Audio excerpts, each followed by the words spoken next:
వరుసగా కామెంట్స్ చేస్తూ బీఆర్ఎస్ పార్టీకి కొంత తలనొప్పిగా మారిన కవిత ఇప్పుడు మరొక బిగ్ షాక్ ఇవ్వబోతున్నట్లుగా తెలుస్తోంది. తెలంగాణ బొగ్గుగని కార్మిక సంఘానికి కవిత గుడ్ బై చెప్పబోతున్నారంటూ సమాచారం. 10 సంవత్సరాలుగా టీజీబీకేఎస్ వర్కింగ్ ప్రెసిడెంట్గా కవిత ఉన్నారు.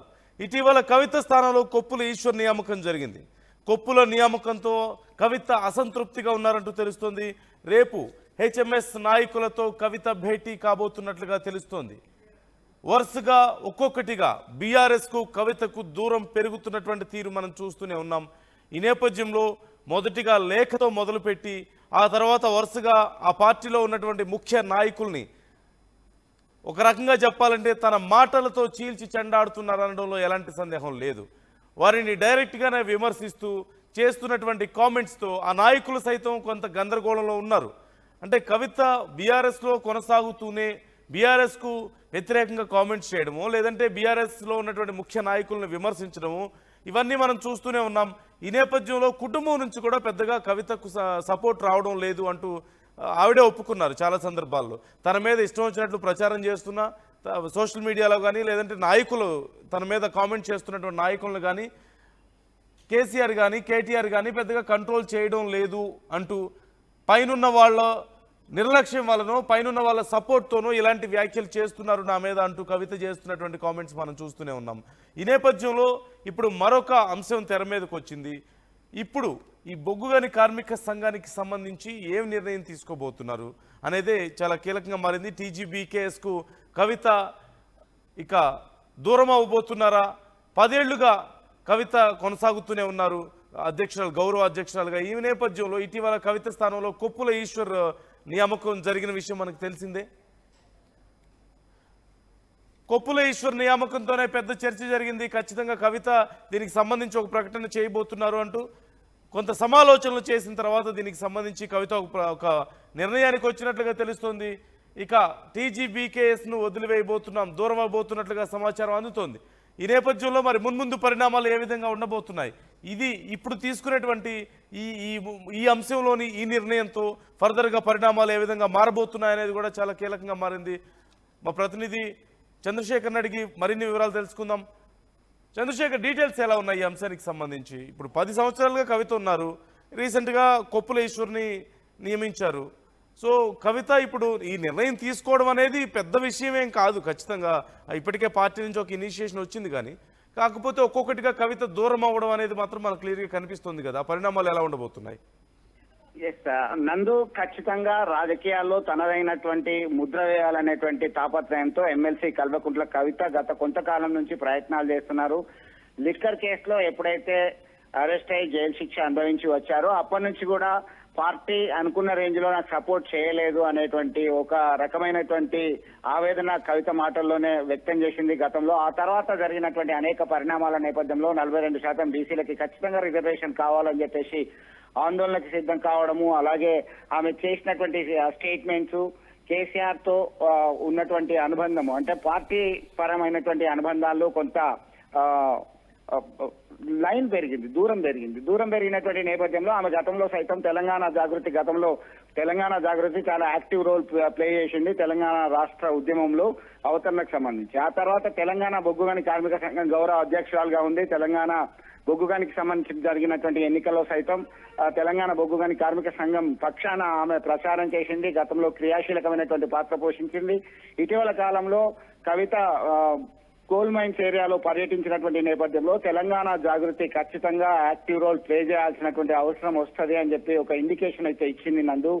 దాదాపు 2-3 మాసాల క్రితమే ఇండికేషన్ ఇచ్చింది.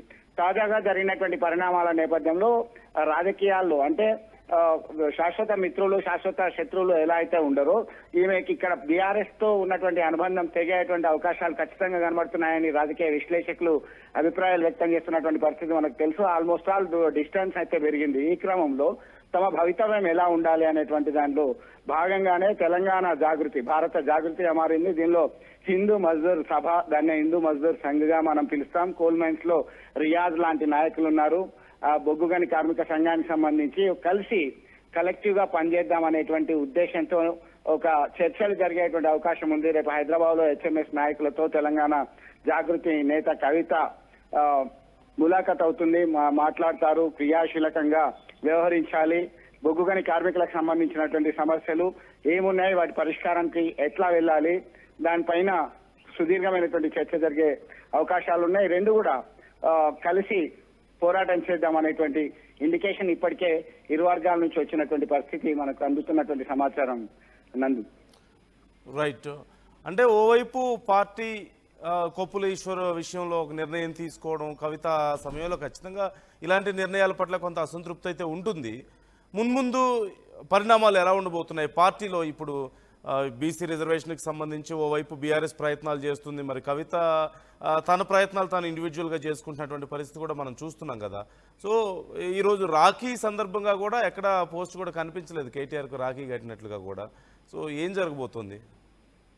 ఖచ్చితంగా మీరు అన్నట్టుగా ఒకవైపు కుటుంబాల్లో సంబంధాలు, అనుబంధ బాంధవ్యాలు తగ్గుతున్నాయంటే అవుననేటువంటి సమాధానం వస్తుంది. గత సంవత్సరం కేటీఆర్ కి సోదరికి గిఫ్ట్ అనేటువంటి పేరు మీద ఒక హెల్మెట్ బహుకరించి అదే టెంపో ప్రతి ఒక్క సోదరునికి గిఫ్ట్ గా ఇవ్వండి అని చెప్పేసి ఒక ఇండికేషన్ ఇచ్చింది, రాఖీ కట్టింది. దాని కొంత ఆర్భాటంగా చాలా సహజంగానే కేటీఆర్ కవితల రాఖీ బంధానికి సంబంధించి అయితే పోస్టులు ఇంతకు ముందు చాలా ఆసక్తిగా గమనించేవాళ్ళు. నిన్ననే బెంగళూరుకు వెళ్ళినటువంటి పరిస్థితి కేటీఆర్ అనేటువంటి సమాచారం ఉంది. దీంతో రాఖీ సైతం కట్టలేనటువంటి పరిస్థితి. దీనిలో దూరం మరింత పెరిగింది అనేది ఒక ఇండికేషన్. రెండవది ఏంటంటే కవిత తనంత తానుగా ఇండివిజువల్ గా వెళ్తుంది, ముందుగా ఏ పార్టీ లైన్ క్రాస్ చేసింది అనేటువంటి ఉద్దేశం ఇటు కేటీఆర్, హరీష్ లాంటి నాయకుల్లో కూడా మనకి వ్యక్తమవుతున్నటువంటి పరిస్థితి నేపథ్యంలో తన దారి తాను చూసుకోవాలి.